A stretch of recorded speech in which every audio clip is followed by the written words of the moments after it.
Hi guys, so I wanted to stop by here for a little quick conversation regarding this whole GLP, GIP, Mounjaro slash compound trizepatide journey that I'm on. And one of the things that somebody asked me recently about if I'm not afraid of gaining back the weight. Now let me tell you something.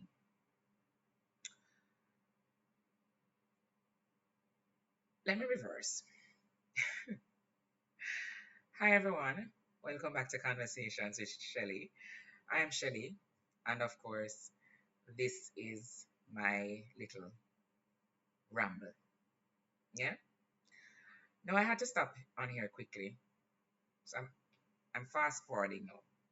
I had to come on here very quickly because somebody says to me, "Boy, you dropped the weight so fast. Aren't you afraid of putting it back on?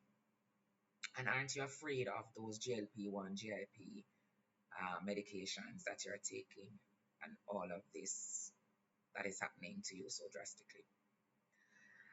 And I think I would have already expressed how I feel about GLP-1 slash GIP-1, Mounjaro, trizepatide, and all of this magic jab that people are talking about. And it really doesn't change for me anything in terms of response. Yeah. Simply because I had to wrap my mind around the thought of how different or how drastically different is this from any other weight loss program that you may be on, even the gym. Now let us put it as simple as that, which is one of the most acceptable ways of losing weight. Now I would have said it in the past, I'm not on a GLP-1 for weight loss. I'm on it for a lifetime. It's a medication like any other. It's a medication like metformin, it's a medication like those prescribed for hypertension. And a lot of persons don't realize that these very same medications that we get from our pharmacies that we seem to not have an issue with also have side effects. I've mentioned already that I've taken metformin and I got sick for days. A lot of persons have taken metformin and have reported that they have diarrhea, constipation, and all of these things, headaches similarly. So my question then is, what is so different about this medication that is now causing so much persons to be having this negative reaction or response to it? And it is a little bit puzzling to me because there's so many medications that people take that their body have an adverse effect, and the response that their body gives to it is just, again, not something that um, they are necessarily happy with, but they understand the nature of medications.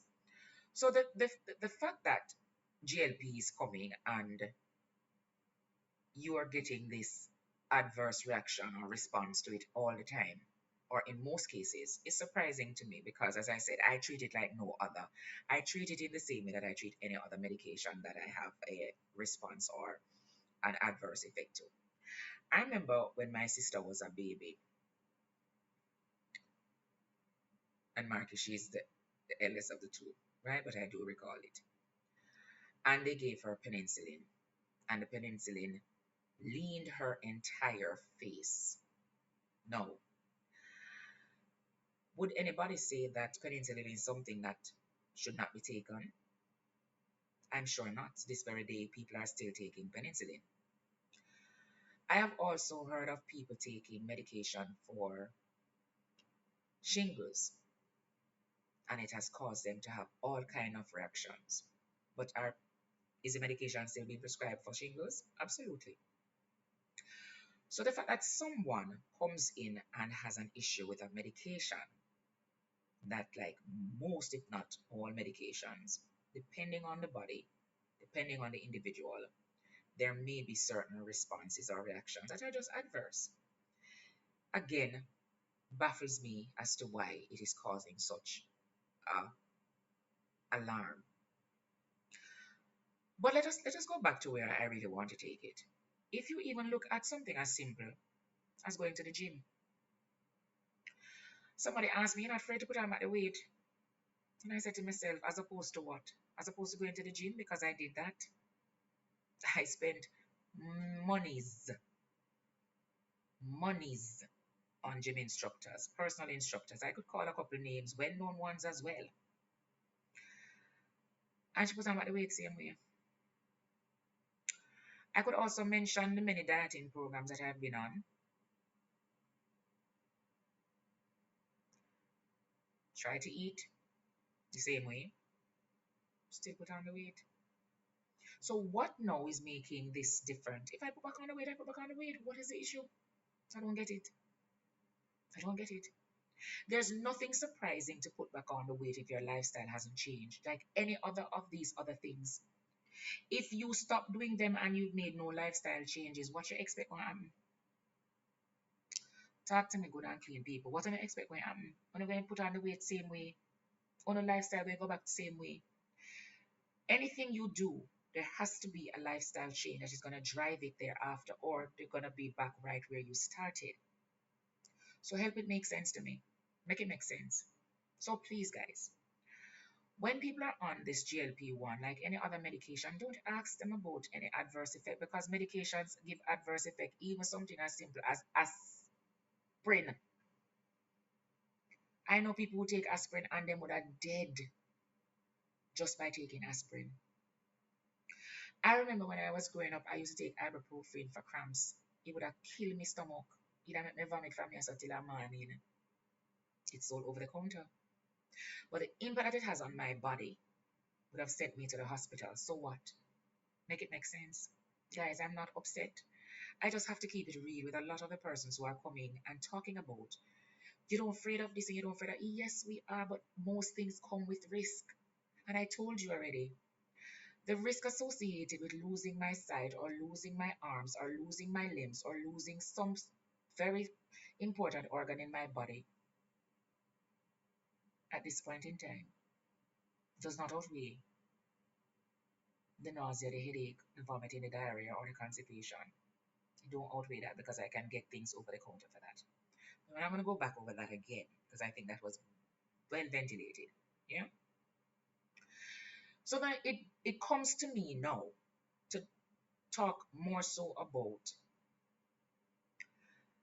understanding that no matter what your treatment is in the weight loss aspect of this drug, anything that you do that your lifestyle has not changed to assist you thereafter, you're going to go back right where you started. It's just as simple as that.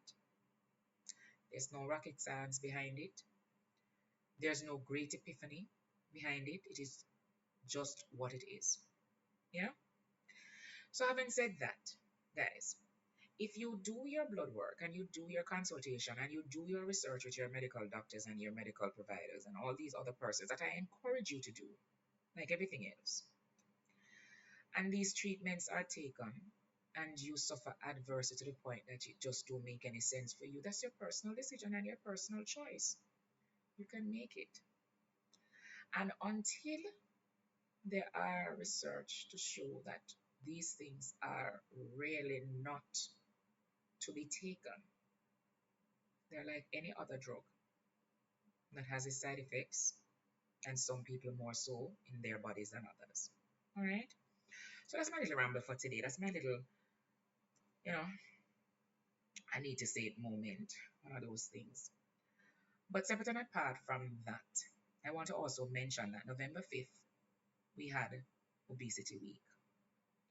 And Obesity Week is one of those highlighted events and moments within um, our calendar, or calendars in general, that is concerned about obesity.